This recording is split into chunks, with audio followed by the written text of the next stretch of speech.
চট্টগ্রাম আদালতে যে ঘটনা ঘটে গেছে, এটা যদি ভারতে ঘটতো উল্টোটা, কোন মুসলমান নাগরিক, মুসলমান সন্ত্রাসী যদি কোন হিন্দু আইনজীবীকে হত্যা করত, তাহলে এতদিনে ভারতে মুসলমানদের রক্তের হোলি খেলা শুরু হয়ে যেত।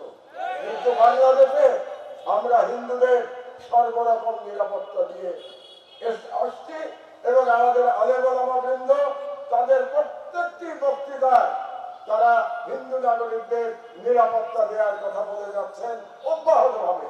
আর উল্টো দিকে ভারতে তথাকথিত হিন্দু সাধুরা প্রকাশ্যে মুসলমানদের হত্যা করার দাবি জানায়। এই হচ্ছে বাংলাদেশ এবং ভারতের মধ্যে পার্থক্য। ফ্যাসিস্ট আমলে ফরিদপুরে 2 জন নিরীহ শ্রমিক, 2 ভাই সহোদর, তাদেরকে নির্মমভাবে এই হিন্দু সন্ত্রাসীরা হত্যা করেছিল।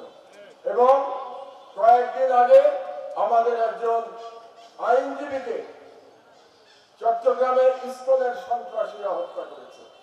অথচ বাংলাদেশে হিন্দু নাগরিকেরা নিরাপদে আছে। দৈনিক কর্ণকণ্ঠ, সবার কথা বলে।